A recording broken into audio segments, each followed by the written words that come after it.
All right, welcome back. This is Becky Freemal with WFXR News with the segment Virginia at Work that we air every Sunday night here on WFXR, as well as Lynda McNutt Foster. She is with Cortex Leadership Consulting, and David Emerald, the author of The Power of TED. Thanks for joining me, guys.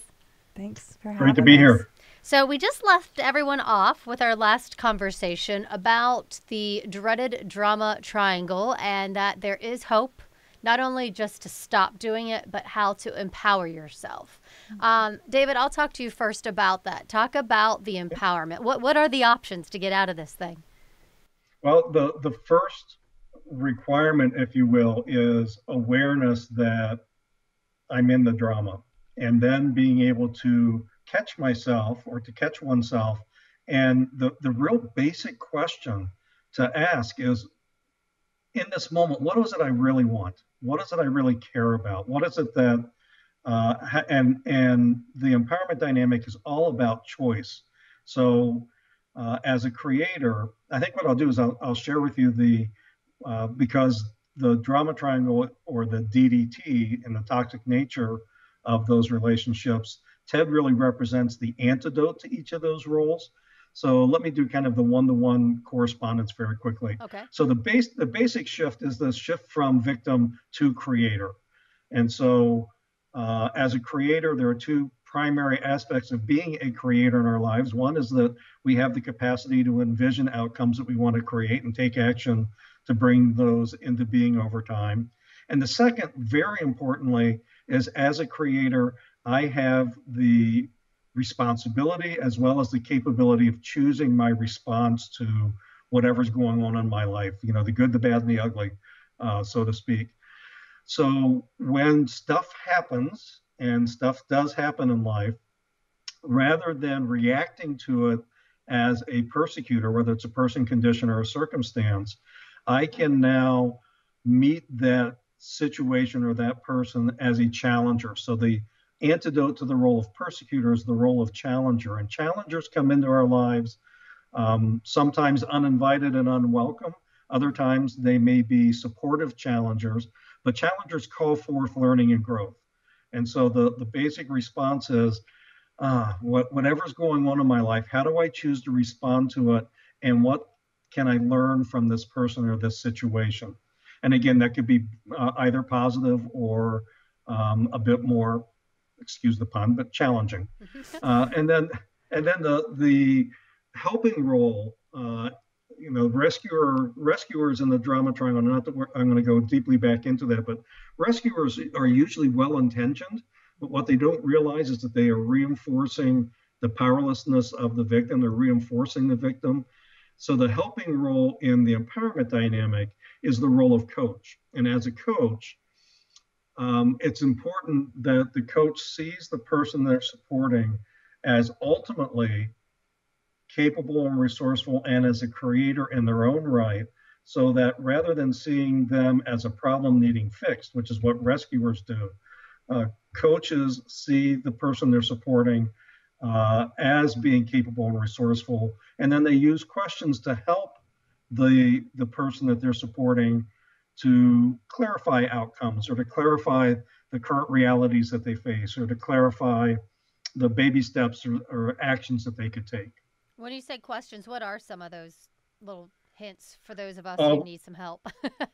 Yeah, again, one of the most powerful questions is, what is it that you want? Or, so given the situation, Becky, how do you choose to respond to the challenge that you're facing? Or another that comes to mind is, what's one baby step is the language you use. What's one baby step?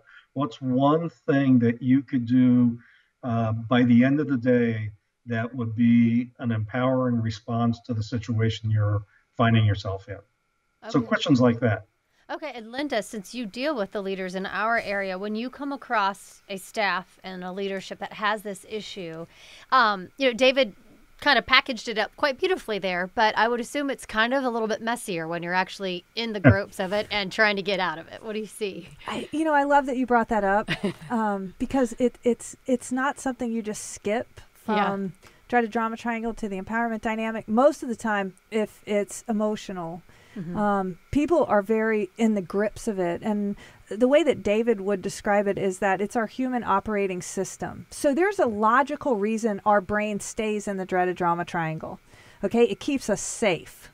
If you're doing something against me, if I see you as a persecutor, that means I can label you like that and I can stay out of harm's way, right? So transformative conversations, the empowerment dynamic is more of a vulnerable space. And so your brain wants to be really careful that you can trust yourself or the other person to move into that space, right? So you have to train. It takes practice. So what that looks like is, Becky, what kind of problem are you having today? Like, tell me about your challenge. Well, Joe this morning stormed into my office and he talked about, and he told me I missed a deadline. And I don't think I missed a deadline. I don't even know what he's talking about. Okay, so you're not feeling very good about that right now. And you're not feeling very connected to him like you could talk to. No, I'm not going to talk to him. He should have known. So they go all into their should library. So they say, well, Becky, what do you want to see happen from this? I don't want him to come storming into my office anymore.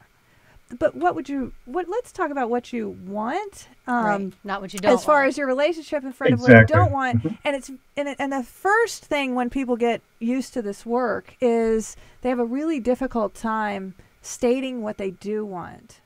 You bet. And being able to help people trust you, feel safe enough to go, well, what I really want is for him to value my work. Why does he keep storming into my office? The only time he comes in is to complain. He never comes in to be able to tell me what I did right this week. It's only what I did wrong. So David, as the victim listening to that scenario, because I think that's probably one you hear a lot, how do you gave good examples of coaching, but how do you as a victim get out of that? Because I could see if you had what's his name coming in and storming at you, I mean, you're going to instantly go to knock it off, stop stressing me out, so how as a victim do you get yourself out of that? Well, I think one of the most important things is to take a deep breath and to again shift your focus to what you do want. There's a phrase that comes from Robert Keegan and Lisa Leahy at Harvard, and I can't remember one of their wonderful books, but they made an observation that that behind every complaint lies a commitment. That behind every complaint lies a commitment. The reason why I'm bringing that up is that anytime we're complaining, like he only comes into my office when I'm missing a deadline or whatever, I am in the victim space. If you're complaining, you're in that victim role. And if you can catch yourself and say, wait a minute, I don't complain about things I don't care about. So what is it that I care about that has me complaining? And can I shift my focus to what it is that I really care about? And I'll just play off this example, which is to have a healthier working relationship. So, with the support of Lynda as my coach, we might come up with a strategy of how can I go initiate a conversation with the other person and speak to what I want, and to raise the question of how can we work more effectively together and to communicate along the range of things going well. And there are going to be times when things are not going well, but how do we kind of structure the relationship and to really have that be an above board, proactive, to use Covey's word, proactive conversation rather than constantly being in this react mode. Well, in this work, Becky really lays well with conversational intelligence in a way that, what Judith would talk about is you have to start with caring. And what he's talking about is having the courage to walk into the office. So connecting with the caring and then having the courage to say, I'm going to walk into Joe's office at a good time, sit down next to him and sort of explain how I feel and what's going on with me, and then listen to what he has to say in a way that I can really hear it and not see him as a persecutor, but see the situation as a challenge. And so the other piece I would say that I was researching this weekend was about mindfulness. So a piece that David hasn't mentioned yet is really what the drama triangle lays on top of, which is this idea that what we focus on creates our inner state that drives our behaviors. So in mindfulness, what they would talk to you about is Focus on what your thoughts are at that moment. So Joe walks into your office. He starts, telling you that you did the deadline. And just to notice, wow, I'm an idiot. He's an idiot. Interesting. I called myself an idiot. I called him an idiot. Like, where did that come from? And to be very mindful of what you're focused on, because it's what you're focused on in your mind, the words you're saying in your mind, that's creating that inner state. Mm-hmm. When that inner state is anxiety, you're in a dreaded drama triangle. When you're in a passionate state, focused on your vision, you're in the empowerment dynamic. And when you focus on what you care about, and absolutely. When you're focused on what you care about, it's a gentler place, it's a more caring space, that where you have grace. I mean, you give grace to other people, and you speak with intention, and you see how your words are landing on them, but also internally, you see what kind of dynamics I have.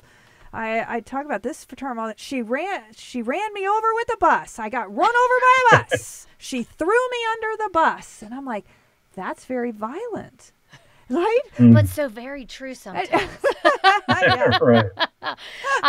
Well, I think this would be a great place to wrap this up. And I do definitely, before we move on to our next session, want to mention to our listeners, you talked about Judith with conversational intelligence. That just to let everyone know, her name's Judith Glazier. We did a couple of podcasts with her as well. So you can also find those Corecasts on YouTube, correct, Lynda? Yeah, just go to Cortex Leadership under YouTube, and you can find out the whole library. There's about 3. There's a fantastic 10 p.m. news broadcast that you did on her that they thank you. They just tweeted out globally. So you rock, Becky. Awesome. Well, and this topic works so well with that. I'd hate for people to miss out on that podcast as well, Corecast, since it's Cortex Leadership Consulting.